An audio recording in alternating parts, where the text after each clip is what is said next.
gas masks and hand grenades.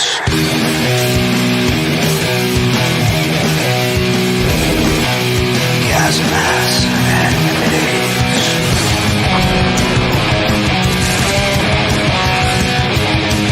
Gas masks and hand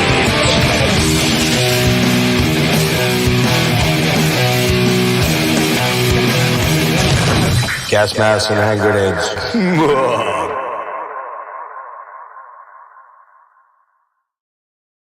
Hey, what is happening, everybody? It is gas masks and hand grenades. Today is a special day.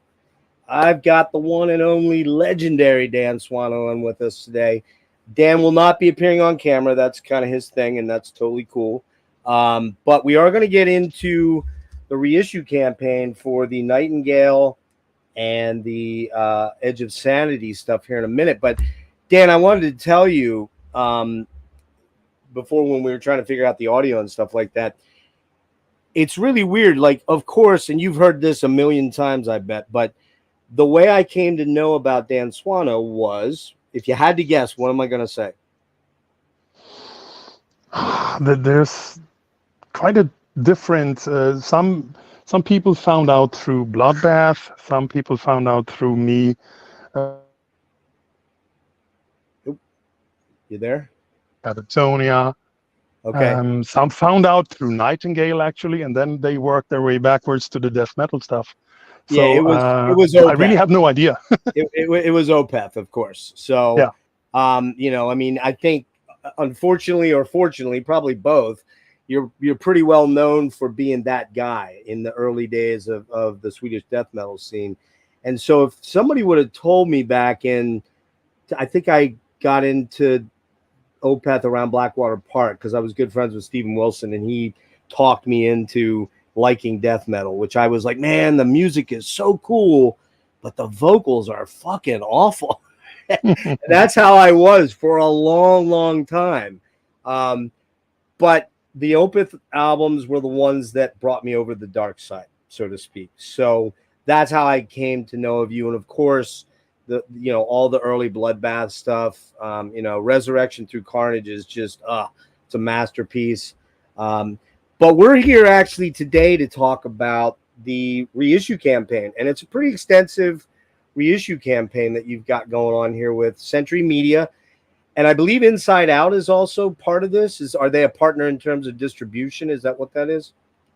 I think it's more like InsideOut is actually a sub-label of Century Media these days, but they try to keep it separate. But okay. That's the way it works. That my A&R guy over at Century Media, he find that it's better that we are released through InsideOut. Well, we also released the Retribution album almost 10 years ago. That was also through InsideOut. So even though Nightingale may not be as prog as some of the bands on InsideOut, they're pretty wide. They don't have, I think, any real growling bands, but they did some pretty metal stuff in their day. Yeah, Psychotic. Well, all the new Psychotic Waltz came out on InsideOut. Yeah. So for me, I was the odd one out on a black metal label or death metal label with Nightingale on Black Mark for a very long time. So I didn't want to go through that again, So I'm super happy with being on InsideOut. But to be honest, the really only difference in how it is for me, it's only that there's a different logo on the packaging at one point. Right. Right. Yeah, sure. How did this all come about? And I sense in listening to other interviews of you, this has been sort of a long time coming. I mean, it's been a work in progress to get this catalog revamped the way you really want to do it. So get into all that and how this all came about with Century Media saying, yeah, let's do it. And here's how we want to do it. And we should mention that the albums are coming out generally in pairs, like in chapters, kind of. And so the first one of Edge of Sanity was Purgatory Afterglow, and then the EP, right, I believe, came out the same time that did.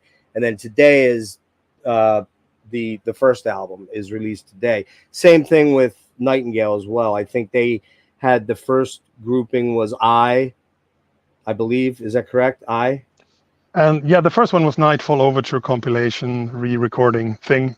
Okay, it was And Nightfall. Okay, yeah, today we re-released the I record, and that's today. Okay, I had them back. the full story is really this: that I mean, I wanted to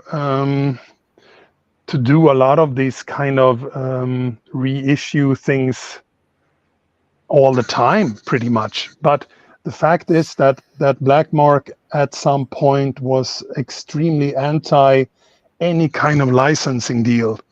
Okay. And that meant, and I also didn't really want to do it with Black Mark because I'd done it once and I knew how it was going to be. It's just going to be, I mean, they did re-release some stuff on vinyl and also CD, and the attention to detail is terrible. It's like the wrong fonts and the wrong stuff, and some of the vinyls have strange crossfades in them. You know, it's like the sloppiest re-release stuff ever, and I didn't want to go through that again. So I say when I do it, it needs to be on another label, and it needs to be everything, and it needs to be that the budget is there for me to take care of everything from the scanning of the photos to finding the best possible source to my work, mixing and mastering, to the time I spend, working with liner notes, everything, because, I make a living from these 40 hours I have per week, and I need to get paid for them or I go pretty much out of business. Sure. And there was no other offer than the one from Century Media and Sony that could enable that, and it was worth waiting for, so I am super happy with the way everything is working, and it's extremely thorough, and there are some people involved in the chain that is way more picky with everything than I am, and it feels like I'm in good hands. There's multiple people checking the masters, checking the layouts for any, we have revisions made because of one comma, That's that's the level of commitment, and I just feel sometimes that it's overkill. But when it comes down to it, overkill is what this kind of stuff needs to make sure that no detail is forgotten. And ironically, we forgot something on the I album. Yeah, there's a track on CD2 that is not there. It's on the cover, but it's not on the album. There we got a slap in the face right away. So now we will be even more careful in the future with looking. Yeah, sometimes you lose a little bit the big picture, focusing on commas. Batch, is the first batch going to come out without that track then, there is no track to put there, there was no track. Okay. But we were, or I guess I am to blame. I was lazy. I was just copying the track list from CD1 to CD2 and not realizing that the instrumental track from Clive Nolan, there is no rough mix because there is only one version, and that one is on the first CD. So that kind of embarrassing stuff is a bit better that it happened on a Nightingale than on Edge of Sanity release, because that of course has much bigger spread, but more scrutiny. And I think the way it came about was pretty much so that I am already signed to Century Media since I did the Witherscape and the Nightingale stuff for them. Right. So I started already, I think in 2013 or so, we finalized the deal. And my A&R guy, he's also working independently as kind of a manager and taking care of boring stuff that bands don't want to do. And he got some offers in, and they were all terrible. So the Sony one was definitely by far the best. So we just said, let's just do it. And they made this pretty clever release schedule plan thing where you have 4 chapters, and all the releases are complementing each other in a way that if one of them don't really do the numbers that would be like, yoo-hoo, we made such a huge profit, there's always one so-called cash cow, or what you want to call it, that will cover up for the other ones. Because I said I want all the nerdy stuff to be out there, and I know that some of these releases when you would release it, only this one album as a reissue would maybe not sell pretty much at all. Right. But I don't care. I want the nerdy second CD to be full of 70 minutes of nerdy stuff, and the booklets to be filled with weird scans and cool liner notes and all that stuff. And Right. so it's one gigantic release that will have 4 or 5 releases, and then you have the next chunk coming out some like 6 months later or something like that. And this is So I had a super question. cool thing. I had a question about that though. Did you have input on which albums would come out first? And the reason I'm asking is, did some of these albums require less work and maybe they're the ones that are coming out first? Or is it just the luck of the draw that Purgatory and Death come out first? I mean, you know what I mean? Because usually when bands issue their catalogs or reissue the catalogs, they generally start at album 1 and go, you know what I mean? Yeah. But not always. But and a good case in point, you and I have this in common, hugely in common, which I did not know, but I hope you'll be smiling when you see this. But this is also my second favorite band. Okay, yeah, that's a good one. Behind Rush. Rush is my all-time favorite band. That will Yeah, never for me it's the other way. It's Marillion, then Rush. But I love this band, especially the Fish era stuff, and they have done. Them and Jethro Tull have kind of set the stage for how you do this right. And granted, you probably don't have the kind of material available that this band did with yours, in terms of not in terms of material, but in terms of maybe all the odds and ends sort of things in the live shows. But I was kind of curious if that was kind of what your thinking was when you were referencing this in essence. I would say that the way that we decided to go with Purgatory Afterglow, it was just that we have the different chapters, and you need one big release for them to kind of anchor the whole thing. And I think it could have been any of the big ones, but it just happened that after I messed everything up and delayed the whole thing because I was overworked with other stuff, which was not, didn't make anyone happy, but they agreed, and Right. Then it just turned out that Purgatory Afterglow was then having its anniversary together with Until Eternity Ends, and that's always a kind of a selling point to have like a 30th anniversary, blah blah blah thing, Sure. And that helps a little bit, I guess, maybe not at all, but it just turned out that let's go with Purgatory and Until Eternity Ends, and I think it's a good start, and the amount of work that goes into I spent an awful lot of time with all the remixes. I started experimenting with it already in like 2018 when I got a hold of the transfer. Yeah, and I just, that's the way I work, because I work alone and I don't really like to share my work with the other guys or whatever. I just do my thing. And when I have lived with these remixes and remasters for a pretty long time, and all of a sudden, like 3 months later, I just pop it on and see how I react, what my gut feeling is. And it took a lot of time before I felt, this is only better. This is not just different or not different enough or whatever, because it's important to. I mean, I am inspired by the work that Steven Wilson is doing, and I'm also inspired by some of the Marillion remixes that it just sounds better. It's not so super obvious that this is different, this have changed, it's more a case of it just sounds better, clearer, and more detailed. Refinement. It's hard to explain because you can do so much damage when you remix something. You can completely rethink everything, and I don't want to do that. I don't want anyone. Let's say that you would listen to Purgatory Afterglow like in a not super hi-fi environment. I don't want you to know, is this the original or is this the remix?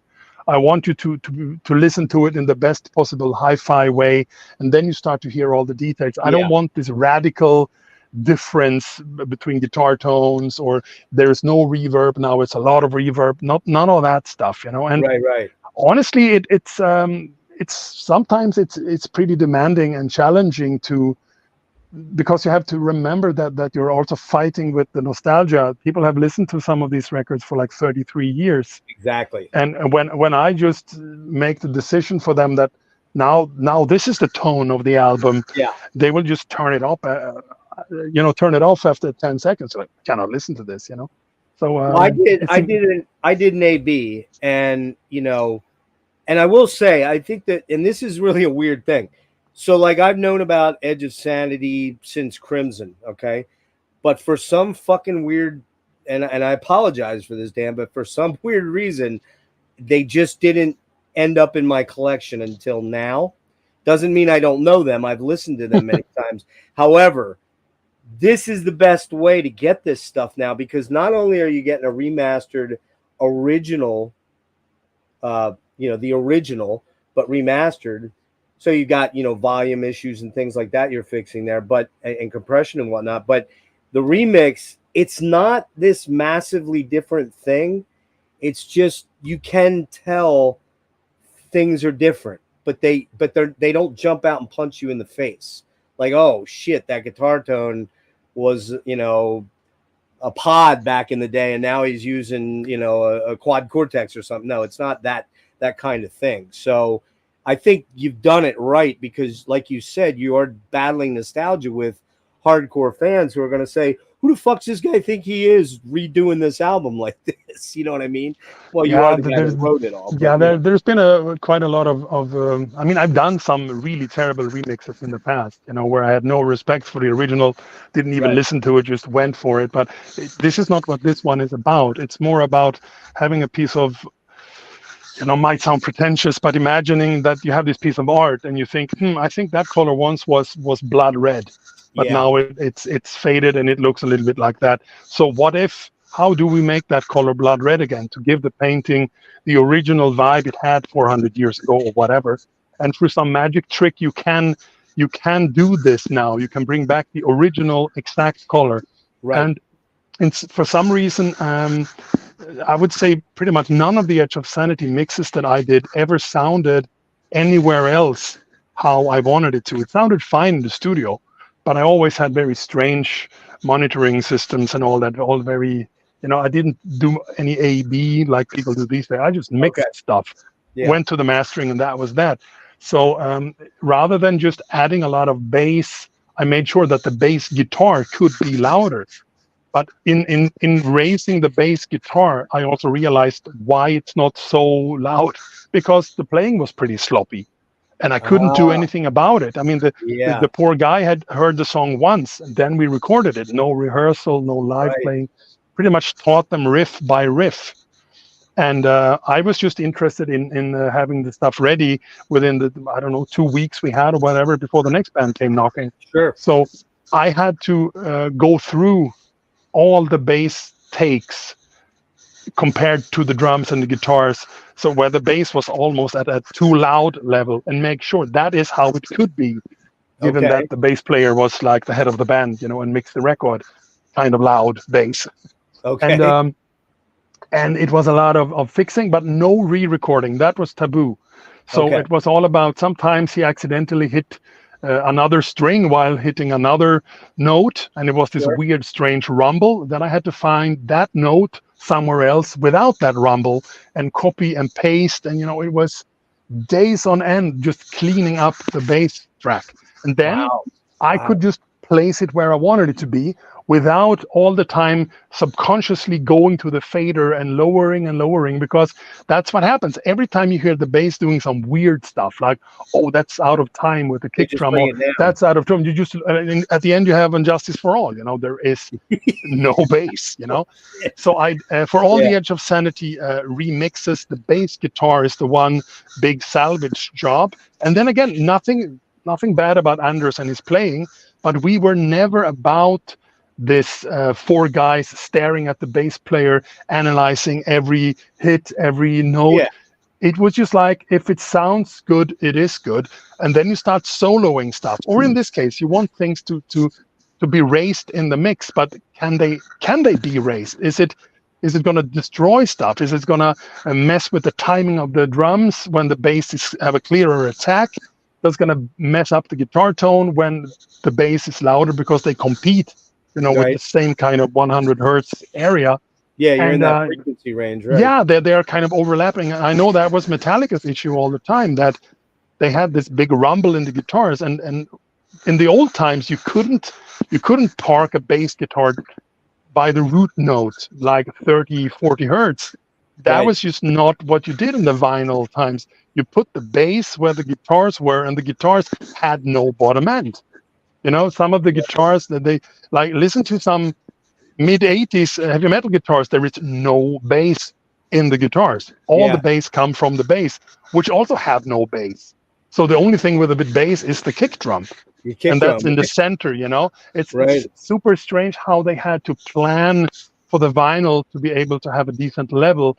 So the bass what was a thing then when the CD came. You could just smack it all in. There were 30 hertz could be just as loud as 3K. And that was not a physical thing with vinyl, Right. And that's the thing too.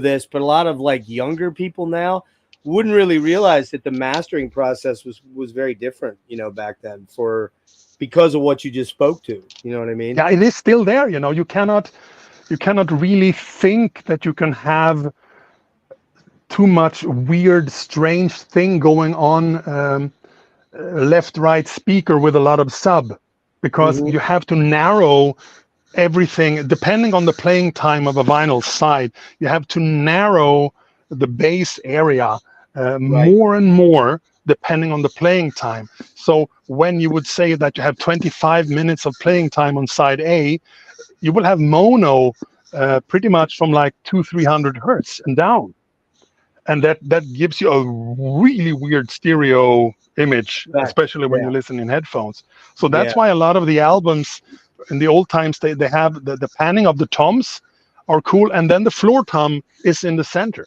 which is absolutely is the floor tom behind the drummer, or what the fuck? Why is it not far right like it is on the pictures? No, because when you overload one side with bass, it messes up the whole thing there about the vinyl stuff. So they had to do all these choices, but then you had tape and you had vinyl. That was your target, and that's why everything, the bass and the kick drum and also the floor tom with bass, is in the center. Then everything that goes to the sides have not so much bass in it, because when you narrow the stereo width, there's nothing there really that you push into the middle.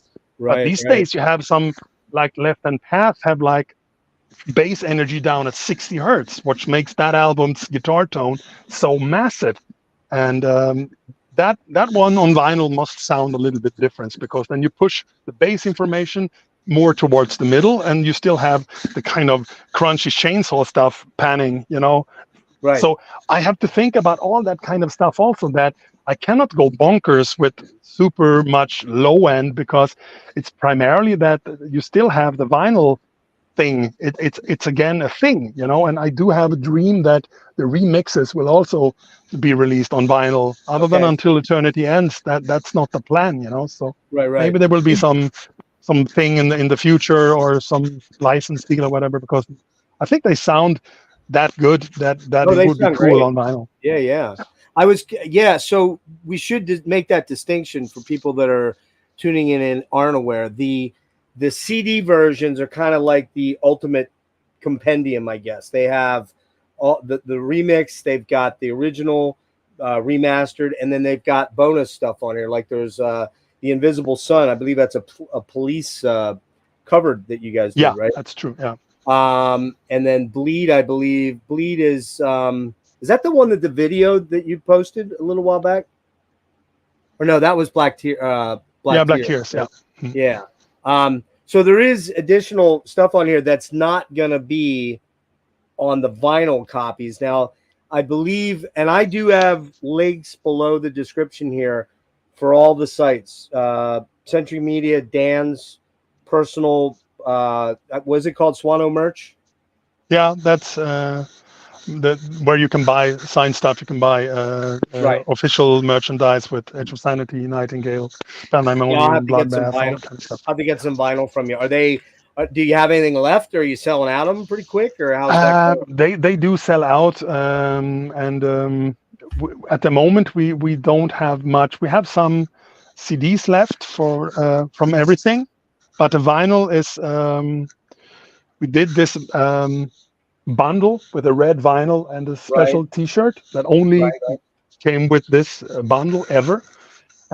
Yeah, but it's actually it's kind of a luxury problem, but we cannot really make that much more. How do you call it? It's not really profit. It's more about the general money coming in to the company. Because Well, you don't. Yeah, I get what you're saying. You can't cut your nose off to spite your face. You're not. You don't want to sit on hundreds and hundreds of albums that don't move. Right?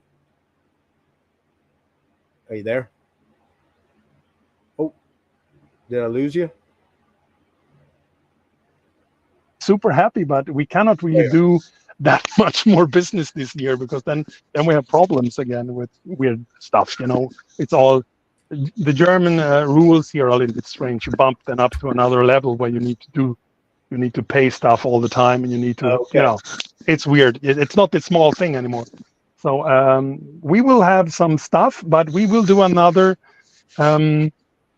pre-order for the stuff that's going for the next chapter that I'm not allowed to tell you. But you're not allowed to tell us. Okay, that was going to be the question. So. Yeah, if you want to take a part of whatever we decide to announce next, you have to wait until the new year for ordering it signed by me from us. Okay, so it's next year that the next group of albums is coming out then.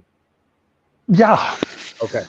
I guess it's pretty vague, but there will be an announcement in not super distant future about what's coming out and when and all this and that. But it's because you cut through the noise there for a millisecond and then people forget it. So they rather just work with this. I mean, for me, I've been living in this universe where these albums have been ready for so long, and I just realized today we released Nothing But Death Remains. But I mean, yes, today the mix of it was ready. I don't know, sometime October last year or whatever. So for me, it's been so long that for me they are just gone, and all the big major labels, they have really a long waiting time for the stuff to just sit somewhere and make sure that everything is ready to go. So well, and the whole argument is that vinyl it was taking a year and a half. Now it's down to 9 months. Now it's down to 6 months. So I get it. I mean, I'm sure you understand that. It's probably a little frustrating because you probably like to see it all go out. But by the same token, if all this stuff comes out at one time, some people are going to be hurting. Their credit cards are going to be hurting. So yeah, and it is also. I mean, that's the reality of it. Some people order the CD and the vinyl, and if they do it, then it's not everyone that have like $300-400 left per month to spend on the reissues from my bands. Right. So, no, well, I got the two. Cool.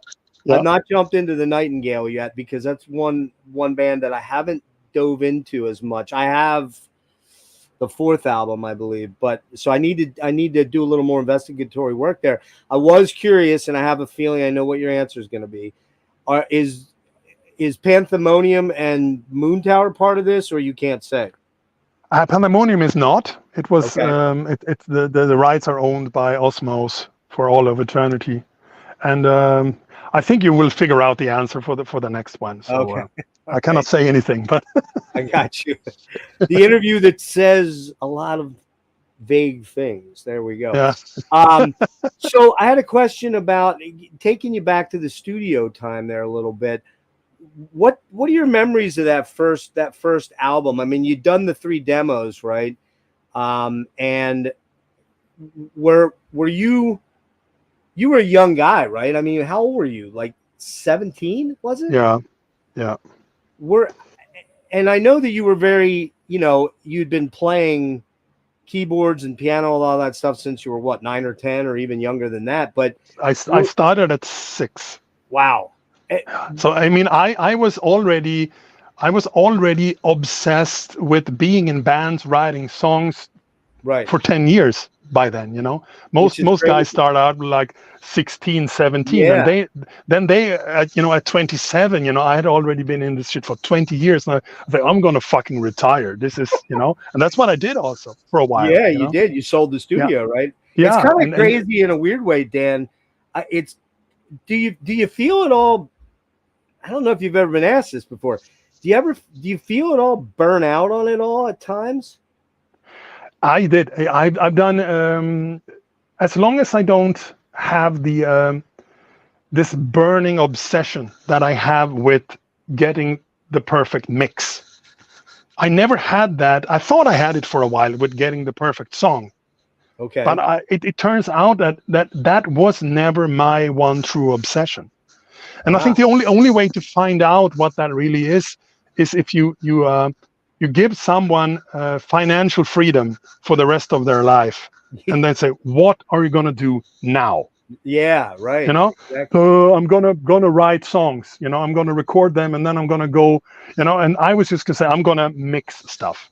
Yeah. I'm not gonna write another note, because there was a time when I was only writing songs to be able to have something to record and mix for myself to practice, because I had this since I can remember recording and mixing and getting an end result on some cassette or whatever. That was always the end goal. It was not just writing that cool song, sweating over the lyrics, and then kill it in rehearsal and then play it live. And you know, that was just something that I had to do at some points in my career, you know. Right. But for me, it was always about creating something. And already when I sat there with my nylon string guitar and I wrote that first riff, in my head, it already had the perfect tone. It was already recorded coming out of the left speaker with a tiny bit of room. Right. And it was coming out of my hi-fi, and it sounded just like Scott Burns had done it, or Bob Clearmountain. You know, it was already then. It was automatically converted into that finished product. I was never just sitting, oh, that's a cool riff. No, I just dreamt up the whole scenario. And that's why I was so devastated every time it didn't sound like I had dreamt when I wrote the stuff, when I got the final, you know, product. And also the shit I did myself, you know, when I listened at home to stuff I had mixed in the studio, sometimes I was close to, you know, ending it. Because it's like, how the fuck can it sound so good in the studio, and here it sounds like it's, you know, mixed by a fucking orangutan on crack. What's going on, you know? And then I realized that, oh, you need a special, you know, that the monitor system is reflecting the truth and not just making everything sound cool in the studio, you know. I had no idea about monitors or how you know, all this stuff. I just learned because I would not go to school.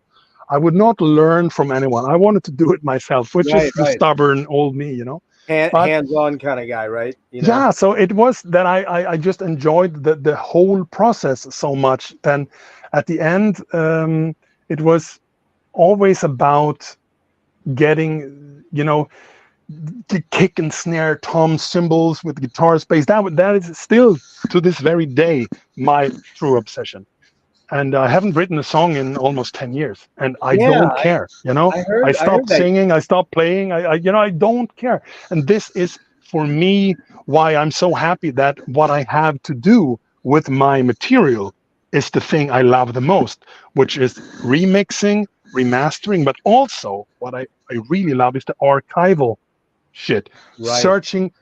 I mean, I've terrorized everyone. Like, do you have that VHS tape from that Edge of Sanity gig from 1991?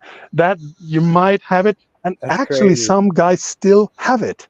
Yeah. So I've been spending probably hundreds and hundreds of dollars sending people postage money to send me a VHS tape that I found a super cool guy near the Dutch border here in Germany that had this super coolest DVHS machine, which is on digitizing, super duper. Yeah, they're like the best possible ever transfer you can get. Yep. And I get then the ABI files back, and it looks super cool. And, you know, and I think, oh, that's like 10 minutes of video that will anyway look a little bit weird on YouTube in the end because of all the codecs and shit. Right. And I right. just spent a shit ton of money and time and nerves and just hassling people. Hey, you know me, we met 30 years ago. Can I borrow a videotape from you? You know, I don't care because I'm obsessed. You know, I need the best possible source. And yeah, that's just the way I am, you know. So I can scan that stuff with the best possible resolution and do it in the booklet and this and that. So that kind of shit is, for me, this is heaven, you know, because I have collected so much junk over the years that I finally get to use for their true purpose, which is to be a part of this archival part of the CD booklets. The vinyl layout will always be super clean and nice looking. A bit like I wish the original would have looked when it was not a reissue, you know?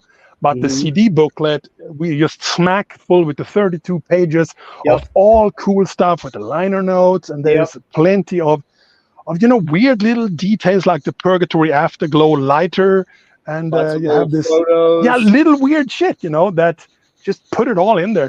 Because when I buy the Marillion Blu-ray book things, the first thing I do is to put on my reading glasses and like I'm reading some scripture, you know. I just go through all the scan of the backstage. Oh, look at that! There's a picture of that guy I haven't seen before doing that, you know.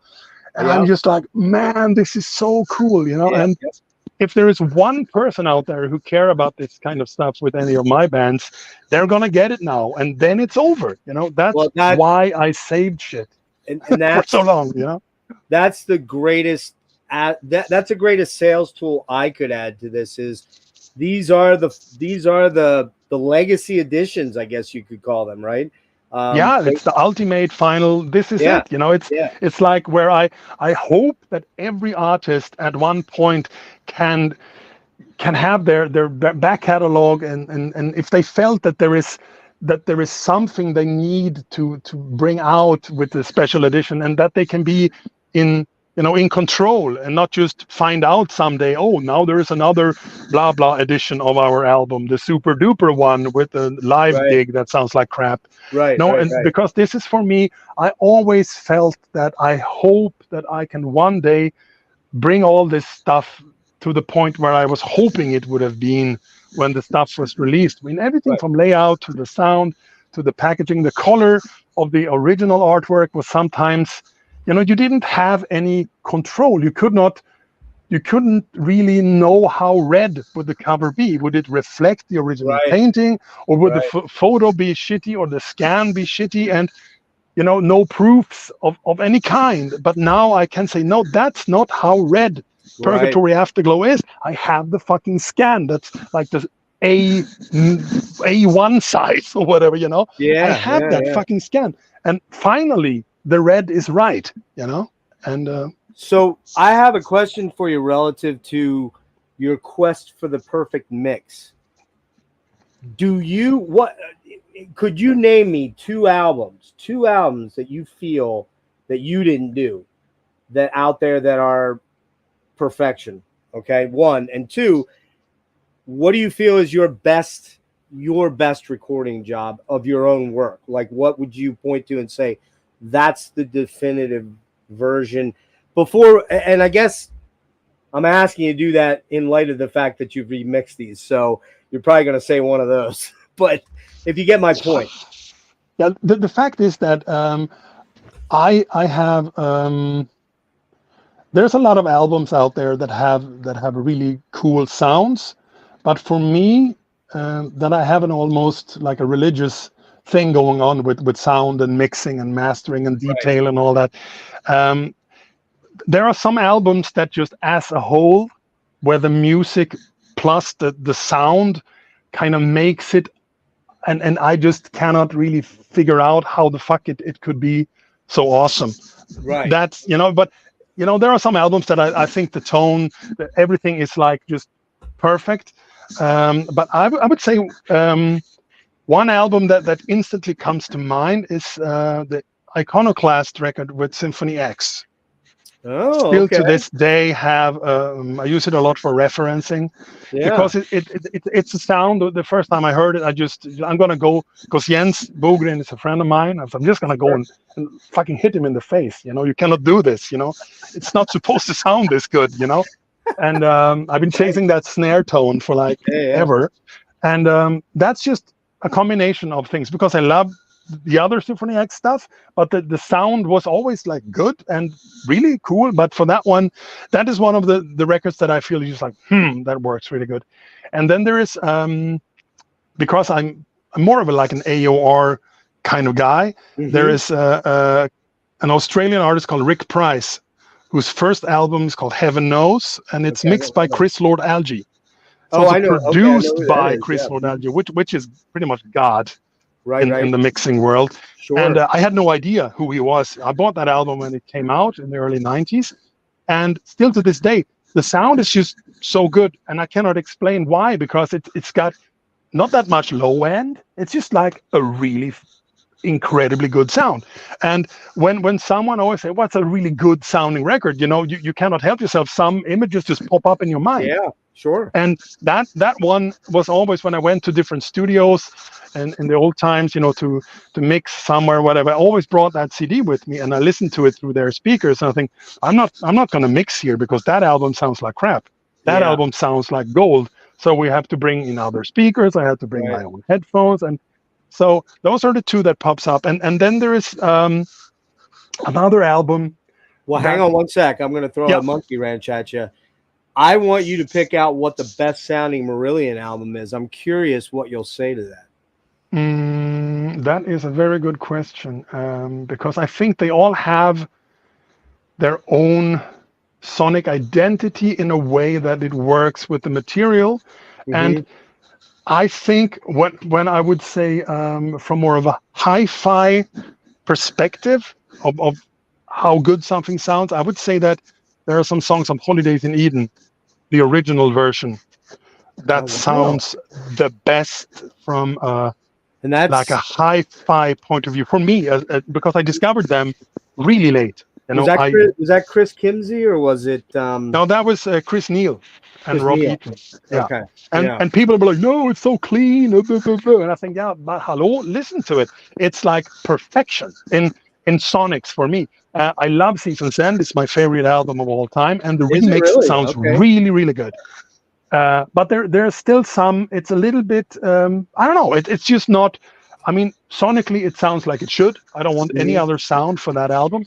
But I'm more into pretty bright albums, but they should not hurt when you listen to them. Right. They should just have this insane separation. Yes. And I think there are other. I mean, I love how all the Marillion albums up until Holidays in Eden sound. I don't care really for the sonics of any of the other albums they did. I'm not super. I mean, they all have their charm. It's like you have the super strange, but you have to see when they were done. Like Fugazi original is pretty harsh, have a pretty loud, spiky kick drum, and it's pretty spiky snare, and it's all pretty brittle, like they say when it's not a positive brightness. I love how Misplaced Childhood sounds also, Clutching at Straws. They all have their sound, and that's why I cannot relate to the remixes of any other Marillion album than Season's End, because I cannot. I have to look on the screen. When I listen to Season's End remix, I have to check if it's the remix or if it's the original, because it's that close. But then if I go back and listen to the original, of course, now I get the difference. But it should not be that obvious. It should be subtle, but just a perfect tweak. Did you ever get to see them with Fish? I unfortunately seen them a bunch with Hogarth. I had tickets to see Rush in 1987 for the Power Windows tour, and they were Hold Your Fire, right? No, Power Windows was. I'm sorry, still tour. 85. My bad. Yeah. 85. Power Windows and Fish. The Fish led right before he left. They opened for a Rush, and they did Madison Square Garden. And the next date was Philadelphia, which is where I live near Philadelphia. They came in and did 2 nights, and it was Blue Oyster Cult opening. Oh, I was like, you got to be kidding me. Not that I don't Yeah. I like Blue Oyster Cult, but I was like, no, man, what did you do to me here? They left the tour the night before. I was so now I've seen Fish. I know Fish pretty well. He's a great dude, and and he's put out some nice albums too as well. But those early albums, I was the guy that could not get into Marillion when Fish left. I just refused to do it. But then I I am the total realized, opposite. I yeah, couldn't get into them while Fish was still there. no kidding. I love it. No, That's so- awesome, man. But you know what? I've gained a tremendous amount of respect for Hogarth. He's a far better singer than Fish really ever was overall. Fish just had that thing, he just had that thing. And, Steve Rothery, what you want to talk about an underrated guitar player, man? Holy fuck. That dude is unbelievable. So, well, we could nerd out on that all day, but had a couple quick ones for you here, and I'll let you get out of here. Roger, my buddy Roger's asking, will Dan ever remix Steel? I wish I could, but the masters are gone. They're gone. Yeah. Well, there you go, guys. Was this there is this black period of Unisound starting with, I think it started with Morning Rise, Okay. where I bought a Roland VS 880 digital recorder Right. that I synchronized as a slave to my 16-track analog, Okay. and I recorded vocals, acoustic guitars, and that kind of stuff. So I had like 22 channels on a good day, and I had no idea how to back that shit up. It was some kind of process to that tape. It was recording some kind of fax noise. Yeah. And to the younger audience, that it sounds like a fucking white noise. Yeah. Just bursting. Yeah, and if you were lucky, it would actually take back the info. But if there was a dropout on the DAT, which was happening all the time on consumer DAT tapes, the whole thing would not go back. It would not be restored in the machine, which is an error. And all is gone. It's interesting you bring that up, because I was talking to Steven back in June. I had him on. We were talking about the first Bass Community album he'd put out in years. And I had him and Tim on earlier, and they were talking about that some of that very early No Man stuff was all on DAT, and he couldn't what you just said, he couldn't get into it to actually access it 20 years afterwards. I don't know exactly. There's so many obsolete recording formats, and this Roland thing is by far the worst, because really? I still have DAT tapes with 60 minutes of white noise. No shit. And of course I have no VS machine, but that was the thing. So a lot of the records I could remix like half of it. and sadly there are some Nightingale albums that could never be remixed. The ones that could need it cannot be remixed. It's all really? I'm lucky enough to have all this old stuff. It's all on analog tapes that have been properly baked, they have been transferred, and everything is on there. I even got all the MIDI stuff, which is the keyboard from an old Atari. That's what he was talking about, Atari, the Atari system. Yeah, I synced up that stuff and have all the keyboards within. And so I had a replica of my setup from between 1993 and 1997 in my studio for a while, where I transferred all the tapes. And that was shitty, but Steel will be remastered and hopefully released one day. By a Dutch label called Vic Records. They have everything. I don't know what's keeping them, but it will come out at some point. And I wish I could remix it, but remastering is good enough for that one. Yeah, because once you get a little bit a nicer tone to it, it sounds pretty good. Couple of quickies here real fast. Neckrath is asking, when did American bands begin reaching out to work with you? What's your perspective on working with American bands versus European bands? Is there any major difference? I know, like you've been working with November's Doom forever, man. I mean, I had Paul on And the Pale Haunt Departure. Oh God, that album sounds so fucking killer. Guitar tone. Oh, thank you. Sick. That guitar tone is so sick on there, man. But go ahead, answer that if you could.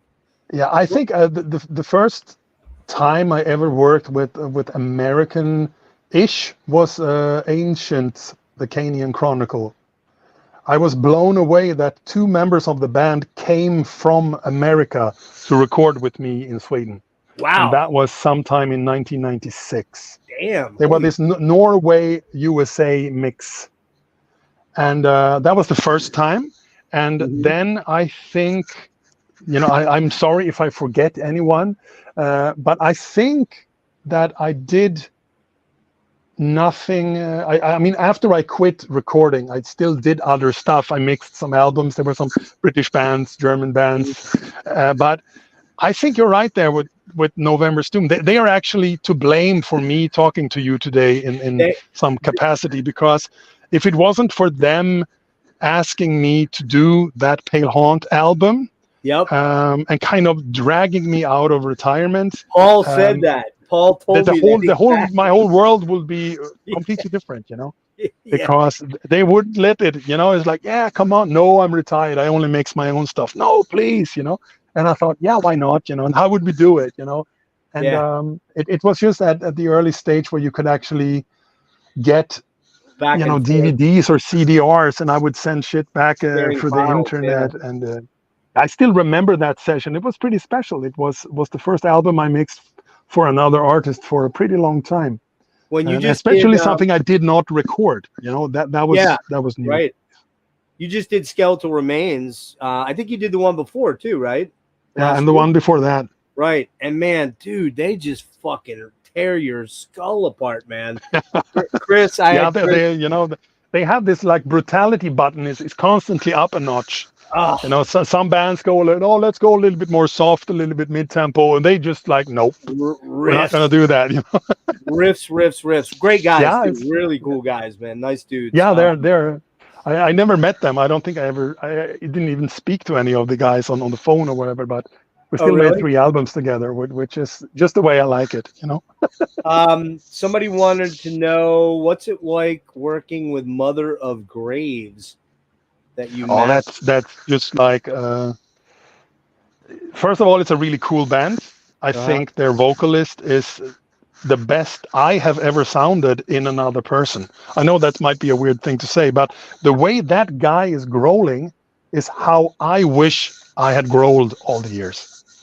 And it's still on my list somewhere in the back of my mind that I want to make an album with him singing.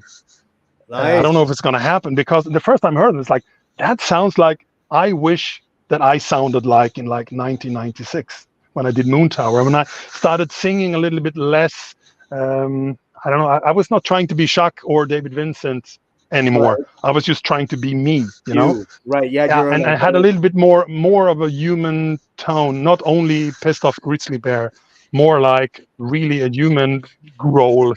And that's how I wish I had sounded. And I told him this a couple of times, and he just kept getting better and better. The funny thing is, I hadn't listened to the first album in a long time, and I went and listened to it earlier this morning. And at first I'm like, is that fucking Ockerfeld on there growling? That can't be. No, it's got to be Dan. You guys had a very similar tenor, but you changed. You started incorporating your melodic voice in, and it did sort of change how your growl was. It was a lot less Ockerfeld than that early album, just to my ears. Because I honestly did. I pulled the Wikipedia page up. I'm like, Michael's not on this, is he? But it was weird because you sound to me, you sound not completely different, but pretty different on this album than you do on the first album. So yeah, I think for every album it was less and less this. I was a much better growler in let's say at the end of 1990, early 91, when I was growling all the time. I was like 2 or 3 rehearsals. There was always it was like a constant damage to my throat. So it kind of gave up and said, okay, you're going to do this. Okay, then we have to, this is going to happen, So I could growl for like an hour without a problem. And then, I kind of stopped rehearsing. And of course, Right. I stopped growling. I don't go around the house growling in the Right. shower or whatever, you know. And then the only time I was growling was at rehearsals, and I would have a sore throat after like 5 lines of vocals. I Because wondered about that. you're Yeah, not supposed to do that shit you're not. to You're your, really you know. not. Yeah. No. That's why But some of the guys that do it, that you're like, and even Mike, you know, to go back to him for a minute, he sounds really good on the new album, but he was not sounding so great with it, but he was doing it for 30 years. And I don't know how some guys just like fucking, what's his name? Corpse Grinder. Like, how's he do that? Like, and why is the other thing. But, hey, I want to get you out of here. We're at 55 minutes. I did want to ask you, about, I know someone had asked you whether there would be new music with you, and I heard you say that you hadn't even picked up a guitar in a year. I think you said. I sold my Pride, my Nord stage keyboard to buy a fucking fence so the dog wouldn't run out in the street. Shit. You know, that's the level I'm at. You know. Wow. So I have this. You know, that's how I work. I did it also in 2006. I just said, fuck everything. I'm not going to do any music. I'm not going to do anything. I'm just going to be the best mixer and mastering guy I can be. So I did, you know, some guest appearance here, but there was really no music. And then I met Ragnar and we formed Witherscape. But it was not supposed to happen. It was just like, wow, that guy, you have so many cool ideas. We have to form a project. So I was over and out already then. And with that came the Century Media deal. It came the resurrection of Nightingale in some ways and all that kind of stuff. And it was just time for me to stop again. I'm not saying that I will never write or release again, but it's this is not now. The problem here is with the way that the world works, that you need money to do stuff. Yeah, you know. Sucks, doesn't it? I'm telling you that there was like one project I did a long time ago where I got what would probably today be like $15,000 okay, for making an album where the label did not know what it would be. So I got the money first, and so just do something. That kind of stuff was like, wow, that's so cool. You know, that doesn't happen anymore. You know, I mean, I get really a good budget for this project here. I'm not saying, you know, that's super. I'm super happy. But the whole thing about, okay, I would like to make now a new album that would be something in the vein of this and that. It would sell hundreds rather than 1,000 copies. Right. And how the fuck am I going to survive while I write and record and do it? It's not, you know, it's not financially viable. And I also don't want to go out with this kind of pledge stuff or blah, blah. It needs to come from the heart. And honestly, the way that it worked in the old times was that I just felt that I could get my time for my art. I could get some money back for it. So I didn't have to starve or move out to make an album. So it's not inspiring one bit how this streaming world is working, you know. I'm happy that there is still a need for mixing and mastering, because that is, like I told you, my true passion. But I'm just you know, it's maybe it will happen at some point, maybe a song here and there, but for now I am so happy to be. But Dan, I had a question relative to that, and I wanted to speak to it real quick. So I had read or heard somewhere that you struggled a lot with stage fright, and that performing was not really a favorite thing of yours to do. Is that pretty true on the average? Yeah, I wouldn't say that it's stage fright, but I would say that I am a drummer at heart, you know, and like being in the back. My whole life, you know, I am still a drummer. You know, if you'd ask me what do you play, I play drums. But I also sing and, you know, whatever, but I am a drummer. So I would have no problem to get up on the biggest stages with my kit playing music that I know that I'm on top of, and just be the rock star you could ever see. But take that guy and put him at the center stage. Be the entertainer, do the stage banter, or stand up and play guitar, you know, and push pedals, remember lyrics, be a cool guy. That's not me. So anyone you put in that situation, is going to be awkward. He's going to not feel like it. And there have been, I don't know, 10, 15 times in my career where I finally got into it as a guitarist, singing with Nightingale or whatever. When you get that vibe, but that vibe happens very rarely, and Very only when rarely, there is some kind of touring involved. Like the fourth show, you know what it is. You have this load in, load out, 15 minutes, chaos, no roadies. All is just like, oh, I forget to connect that cable. We have to start over again. Is everything going to work? Blah, blah, blah. And bam, it's over. You know, you never get to enjoy the moment because you have your 30-minute slot at some support gig or whatever. So that is why I don't like to put myself through that shit, because I tend to worry about everything that has to do with a gig months before. Just Are we going to miss the flights? It's going to be problem with immigrations. Blah, blah, blah, blah, blah. And then the gig is over and I sit at home like, did we play America just now? Maybe we did. I cannot really, remember. I didn't enjoy it. I see the photos, I see the videos. I hear the gigs now when I do the reissues. But I am not, the time when I was like, oh, I am not a drummer anymore. That was end of fun. Would you ever? Would you and the guys? Because I think you're still in touch with all the guys in the band, right? Yeah, except one of them. I'm a bit in touch with one of them who don't want to be a part of this anymore. But the other guys, What if like Maryland Death Fest came calling and said, look, we want to make you the headline band and we're gonna pull out all the stops. We're gonna cover all. Would that even be something that you would remotely consider, or would it not even be, do you think, really worth the effort to no, I would never do that. Okay. That's for the main reason that I cannot growl at all. I mean, why would I make a fool out of myself and drag the whole legacy of the band with the laughing stock? It's, I see what you're saying. It's not going to happen. Like an old overweight dude who can barely stand up for more than 5 minutes and then sound like a broken monkey. That's not my thing. That's not what Edge of Sanity's legacy is all about. So Dan, that's my thing. I'm an old overweight dude at 58 that can barely walk anymore. So yeah, and I think that Andreas, the guitar player, he's playing today or tomorrow with some death metal band on Malmö Massacre Festival. He's full in it, No kidding. And Benny is playing in a punk band, and Anders, I don't know if it's held bass guitar in the last 25 years. No idea. I've told them all the time, go with Robert, do your Cryptic reunion and play all the stuff and have fun. But they are like, nah, we're happy where we are. Let's just do this this thing. Could you do the clean vocal stuff though, like the Nightingale stuff? No, my voice is completely messed up. No shit, man.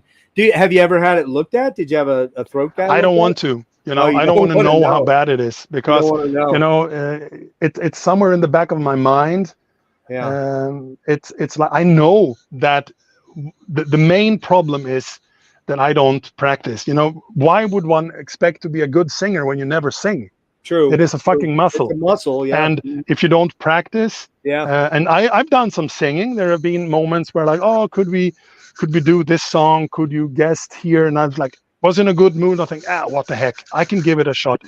And it's not only that my voice give up extremely fast, and I get I start coughing, and it's just the tone of my voice is pretty okay. I still like the end result after like 8 hours of editing, but it's not what it's about.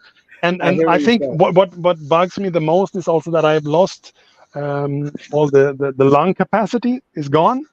And also I have somehow lost the connection between I'm going to sing an A note and what comes out is not really an A note anymore. I know it should be. And I'm like, what the fuck is wrong here with my setup? I'm singing out of tune like hell. And I just realized that, the communication which you might get by constant singing, it's just like some kind of cosmic thing. You're thinking about a note and that comes out of your mouth.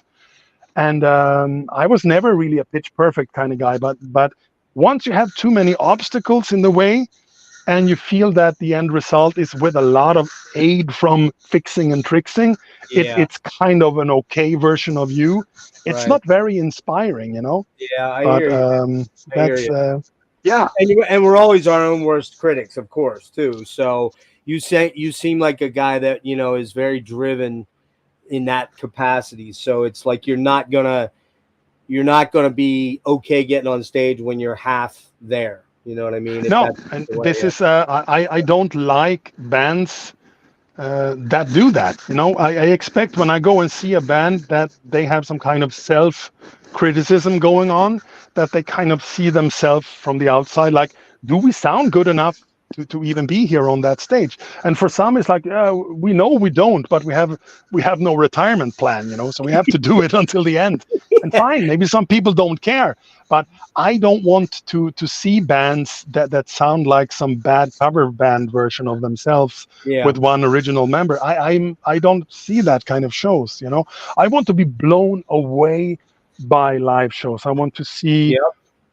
you know, What it's all bands on about. top of themselves. Really, you know, I don't go to much shows, but when I do, I am hoping to get blown away. You know, that's what I paid for, not to be devastated and go home and burn my album collection. Out of curiosity, last question: who have you gone to see lately? Have you actually got? And you're in Germany now, so how long Yeah. have you been in Germany? Have you been there quite a while now? 12 years Oh wow, you've been there almost a lifetime. All right, so half for a dog, lifetime, maybe. Well, for a dog. What have you? Do you have the opportunity to see pretty big bands there, or no? Where you're at? Yes, of course. Okay. The last have you concert seen? I went to was a band called Keen. I don't know if they Oh were yeah, big in I know America. King. Yep. That was so good that UK band. there were tears involved, and Yeah. it was so good. I'm such a big fan of their first album that it's fucking spooky, and Are to see you? them play at least 4 or 5 songs from that record, and it was so good. Yeah, they're And a UK band, right? UK band, right? yeah, they're Yeah. so good. They're like Kind of came out so around. amazing. They came out around Coldplay and Elbow. Yeah, And 2004, yeah. 2005, they had some massive hits. And the singer is, you know, one of the best voices in the world. And he nailed every note. And I was like, that's no autotune. Wow. He's that good, you know? And Yeah. that was really cool. We were supposed to see the Scorpions, but I found out today that they canceled. I've been waiting for that gig I gave it to my wife as a Christmas present, the ticket. Oh yeah. Yeah, now it's postponed because Matthias Jabs hurt his hand. Oh yeah, he did. He cut himself or something. I Yeah, saw and I think, oh, I saw the man. Scorpions way back in 90. Here we go with the old man stories. 88. I saw them with Van Hagar was the headliner. Okay. Sammy and Kingdom Come. Do you remember that band? They were Yeah, like of course. Lenny of course. Wolf, fellow German. Lenny there. Wolf. German, Yeah. yeah, I love that guy, man. And then Metallica was second on the fucking bill, Dan. That was right before And Justice came out because they played Harvester of Sorrow. They played one track off of it. Dokken was over them, believe it or not. That's cool stuff. Yeah. I saw Scorpions once on the Savage Amusement tour with Vixen as a support band. Oh man, I don't even know. Like, what would 88 have been? Would that have been? Shit. I think it was nothing, to be honest. Or maybe they were on this 1 year thing, Savage Amusement. It would have been Savage or the one right after that, whatever that was. Yeah, I don't know when it came out, but I do remember it was 89 when they reached Sweden. It could be pretty early 89. And I'll tell you, well. they kicked everybody's ass that day. Yeah, they were really good. They were. I love that. They were on this kind of Hysteria by Def Leppard trip where everything should be like super perfect and kinda. Yeah, like really like some kind of AOR Scorpions version. I got one last question. I got one last question for you. I swear. Are you a Talk fan? No, never heard. I've only heard the songs that guys made cover versions of. Okay. Man, I mean, you love a lot of AOR. I'm shocked that you haven't checked them out, particularly the first 3 albums where it's more the synth pop, but AOR synth pop. Yeah, I have this weird thing, you know, it's just some, I have this theory that there is some kind of musical language, some kind of soulmate vibe between one composer to another. And sometimes you're just on different levels, different wavelengths of what you want to call it. Sure. I'm on the same wavelength, like, you know, Clark Datchler from Johnny Hates Jazz. I'm wearing a Johnny Hates Jazz t-shirt today. Oh, the first record is one of the best albums ever made. And that's also this kind of British pop stuff. Yep. But I just, those melodies, they inspire me to this very day. And then there is, but then you should like this band or that band. And I said, no, they just don't do it for me, because that's not the guy. We are not like related in this musical way that I need. And there are random bands every now and then I hear a song and like, what? We're related. Like the Keen writer, whoever writes the stuff for Keen, we're like the same. And then there are other, with Coldplay, a couple of songs here and there, maybe. Technically, they could be because they are like the same. But no, sorry, it's just not that note. He should sing that note instead. And why they play that chord when they could play that chord, you know? This is, I get it. I mean, it's all I don't. matter of taste, and sometimes it clicks, and sometimes it's weird. And then there are bands who just kind of seem to change how they work. And there's sometimes, like for example, I'm a big fan of Rush around the Power Windows, Hold Your Fire era. And then I find out that Geddy was writing on keyboards at the time. He was. That's when I love Rush the most. I love all the other stuff, you know, up until Test for Echo. The rest I don't know really. But when they were, you know, they are writing over riffs. The vocals come secondary, but when you're writing on keyboard, the vocals are the main thing. That's also why I like a song like Easter, for example, which is my it's so beautiful. kind of favorite song of all time. And it's actually written by Steve Hogarth alone before he joined Marillion. Yeah. And that's the kind of, let's sit down and write a song, not a jam that he sing on top of, you know? Yep. And that's what I feel. That song is a song. It's not a piece of music that someone sang on, which is the case with Fish, you know, and also the case now with Marillion, and also a lot of other. I can sense that the vocals were added later on top of the music. For me, it's the vocal is what the music should be added along with, you know, in and around it, you know.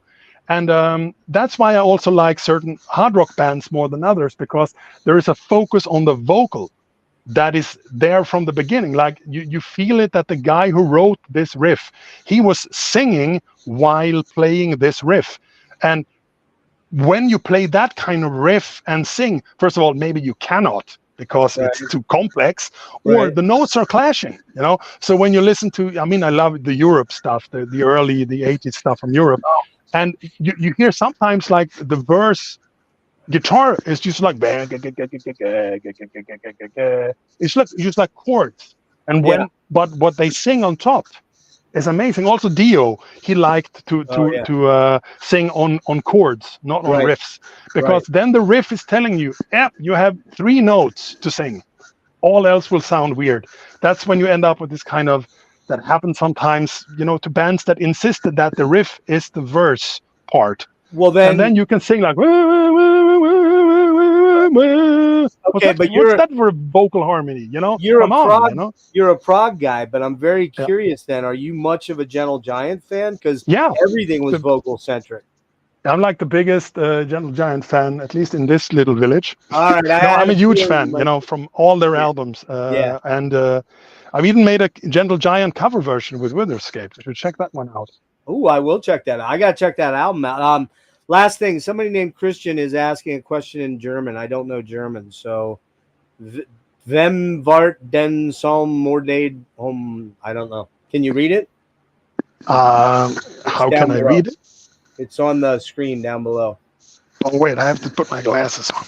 Oh, sorry. I don't know what he's trying to say. I'm not sure why he's asking. Okay, that is way too small. Wait, I'll see if I can turn around the screen. Why would anyone do it in German? VEM VAR VARDET. Vem var det som mördade? Okay, that's Swedish. Okay. Oh, okay. It's actually it's a question related to the song that I did with Mikael Åkerfeldt in the project Sörskogen. Okay. Called Mordet I grottan. It's on YouTube, like everything else. Right. So Mike and I were pretty tight friends there for a while, and I came home from a trip to the Marshall factory with my day job, and somehow I missed the train. And in those days, you knew people's phone numbers. So I said, "Oh, Mike, fuck, I'm stranded here in Stockholm. Can you drive me home?" You know, and it was like a good 2-hour drive. He was like, "Yeah, why not?" You know, so he like borrowed his mother's car or whatever and drove me to Örebro, where I lived in the time.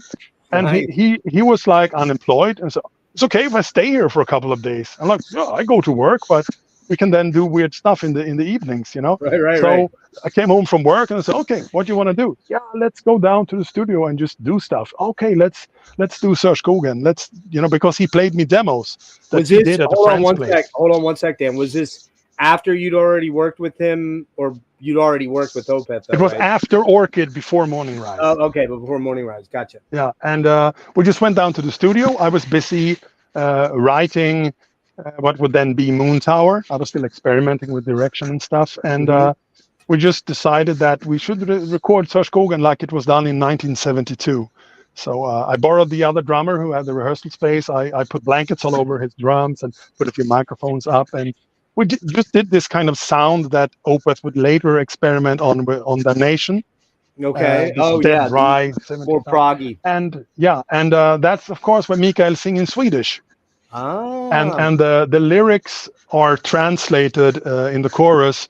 Who killed him? Vem var det som mördade honom? That's what that and is. This is a true story that I actually listened to a podcast series about. No that way. In Serge Gauguin, where Mike grew up, they found a dead man in a cave, and he had been hit really much, many times in the face with a rock. Oh. It was like one of those acts of like someone Extreme really violence. wanted to demolish his face. Yeah. That was the thing. And it turns out that there was some kind of love affair. They don't really know exactly, but this guy, he did this investigation. Who was this guy? He was a weirdo loner kind of guy, and it was that someone lured him to this cave, and he thought they were going to have like a love rendezvous, but he ended up being murdered. Yeah. And for Mike, I don't know, he was really young at the time, I think, when this happened. And of course, when someone is murdered in a cave where you were playing as kids, this gives a real like wow. So he told me about this story and how he described everything there. And when they would play there again, that's do we find another dead body there now? Why did he die? Why did they do this weird thing? You know. And that was a really funny question. And so there you go. That's a really cool song. And if you haven't heard it, I will. It's out there on YouTube. And just one thing before I go, I have to also make sure that people get it. First of all, working with Mother of Graves, it's fantastic. They just keep getting better and better. Wait, and who I did hope you that say they come back. Who? Mother of Graves. Oh, Mother of Graves. Okay, cool. We kind of got off topic there for a little bit. Right. Speaking of American bands. But I also want to say that for anyone who is this ultra old school and think, I don't like remasters or remixes, all the stuff is also in the original CD release on all the streaming services. I have personally ripped every CD that was released in its original form, and it's been re-uploaded by Century Media Sony to make sure that none of the early Blackmark uploads could have been MP3s of really not so good quality. That was the base of the early Spotify uploads. People with shitty modems or whatever, they didn't want to upload WAV files. So everything is replaced. By the time we get to a new release cycle, you will have the re-uploaded original CD. You will have the remix and you will have the remaster available. But you will never have, or at least not for a long time, is all the bonus stuff on CD too, like weird demos, live versions. That's only available on the actual CD in the double CD package, and they are limited edition. When they're gone, they're gone. Yeah. Then they will be replaced by traditional remastered one CD packages. One CD, And it should be noted they come in an O card, which is pretty cool, except for they don't fit in my rack that way, of course, because they have the thicker thing. But these are cool. I love those. We should note that right now, as of today, we've got 3 Edge of Sanities out. We've got the EP, we've got Purgatory, we've got Death, and then we've got, help me again with the 2 Nightingales. We have Nightingale, Nightfall Overture. It's been out for a bit. And today we released the I album. There you go. So they're all, you can reach them and get them. If you want vinyl, You either got to go to Century Media or you got to go to Dan. So if you're going to go to Dan, you might better get there very quickly if you're going to do. I think we're actually all sold out on vinyl. So Oh, you're all sold out. you're only going to get the CDs. And it's also important to point out, if anyone didn't get it, the LPs have the remaster on it. Right. And the only thing you can buy on vinyl that have the remix is the B-side of Until Eternity Ends is the remix, and the A-side is the remaster. And all the Nightingale stuff is, I would say, only, it sounds like it's a negative thing, but it's not, it's remastered. None of the Nightingale stuff will be remixed because it's A, not needed, B, not possible. So that's clearing up some stuff there. I just wanted to say this because some bands are like, oh, let's delete the past. Who needs the original version? Yeah, some people actually, there's just been one complaint about the remix of Purgatory Afterglow. Someone thought that the ride symbol got lost in the chorus from Twilight. That's it. Damn. All the others have been total praise. But for that one guy, I don't want to delete the original version on the streaming DSPs for him, So it's all out there still, You have no idea the anxiety you might be causing that guy. Well, listen, Dan, this is a thrill, man. I'd love to have you come back on and maybe do more of a deep dive on your history, but I get it. You let me know if and when you're available. I'll give my details to Corinne to get to you then, so that you have everything and you can just reach out that way if you like, and let me know when you're available. I do have a final question. I lied. You brought up Rush. I have to ask, what is your penultimate Rush album? Hold Your Fire. Wow. The synthiest of synth albums. I would argue that Power Windows is actually synthier than Hold Your Fire. Pretty synthy, yeah, for sure.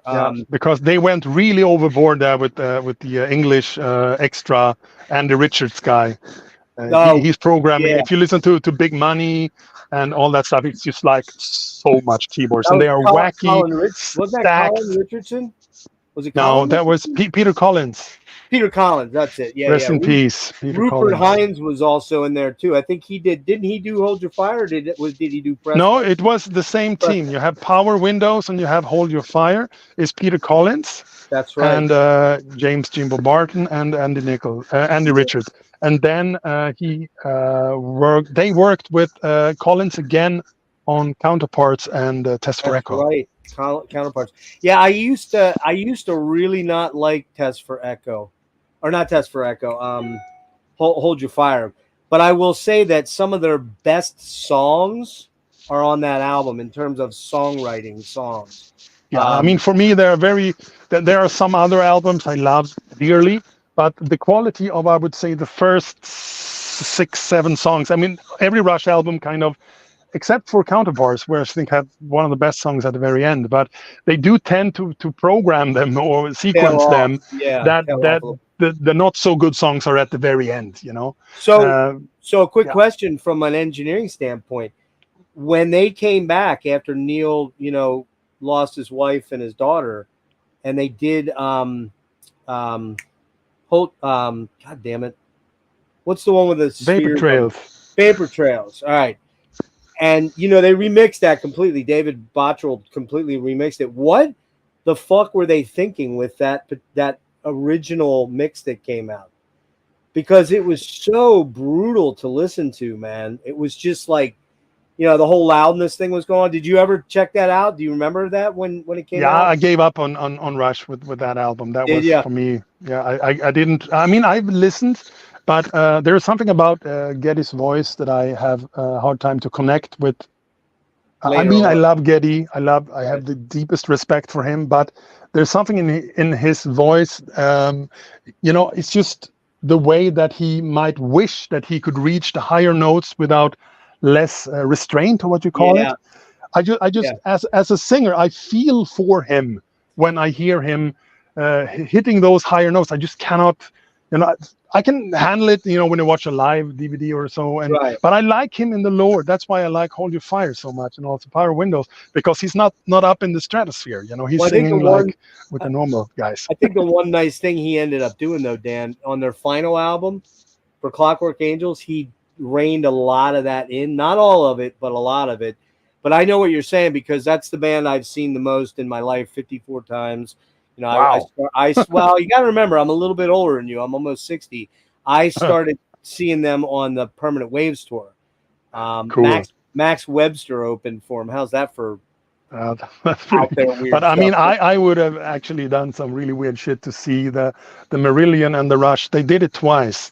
They There's this did. the first time they completely annihilated the fans from Rush. They just hated Marillion, Oh, and they then they did. came back and did the Radio City Hall stuff. And I'm like, I see the posters, and I'm like, man, my two favorite bands on the same show. That would be so, you know, both in their prime. You know, I was 4 days away from it happening, Dan. They Yeah. left 4 days before. So Yeah, hey, man, it's crazy. it's been an absolute pleasure talking to you, man. Again, the remasters. If you're getting into Edge of Sanity, start with these. You don't really need to go anywhere else. If you want to chase down OG CDs and vinyls, knock yourself out. But this is where it's at right here with these definitive editions. Chapter 2 is coming. We don't know when, but it's coming. So hopefully Spectral Sorrows will be in there, because I'm that weirdo that loves that album. That's like my favorite album of yours. I don't know. It should be Crimson or Crimson 2, because I'm a prog dork. But, man, I just love Spectral Sorrows because it's so fucking weird.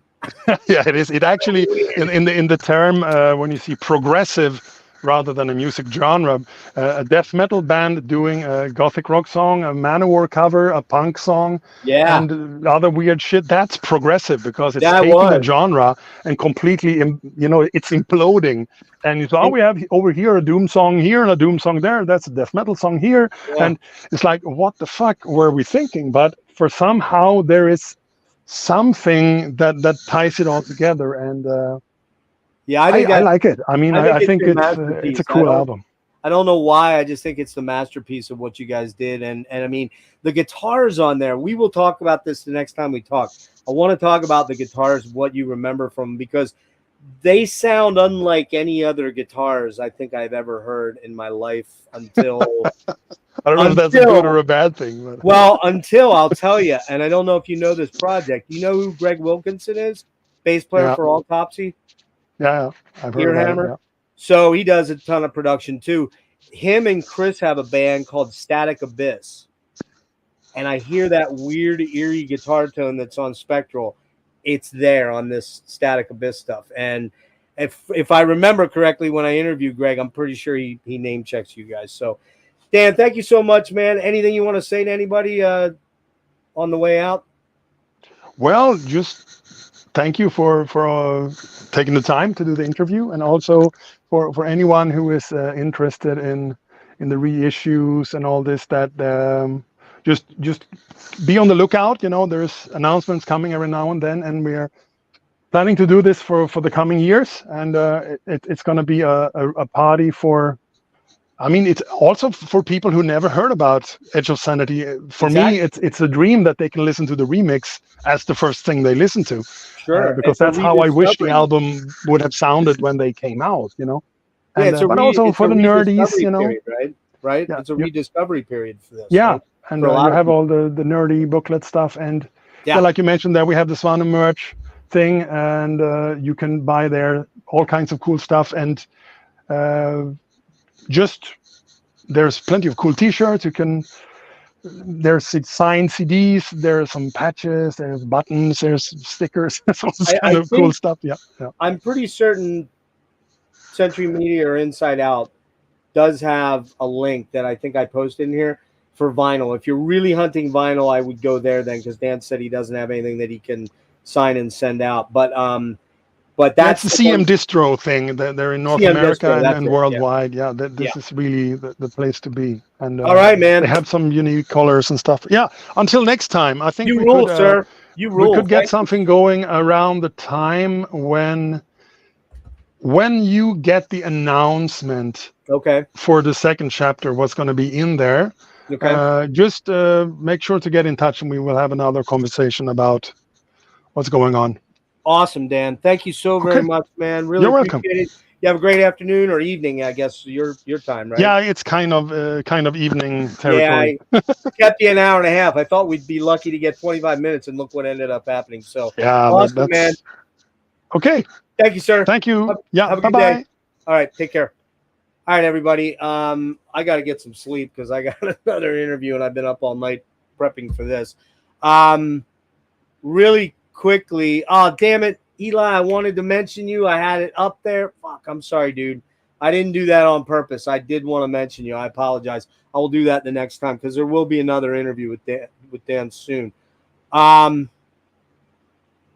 Last item. I have Kenny Cook from Ancients coming in. If you're at all a fan of bands like mid-period Opeth, maybe from My Arms through Blackwater Parkish. If you're a fan of Mastodon, Crack the Sky era, you got to check out Ancient's new album.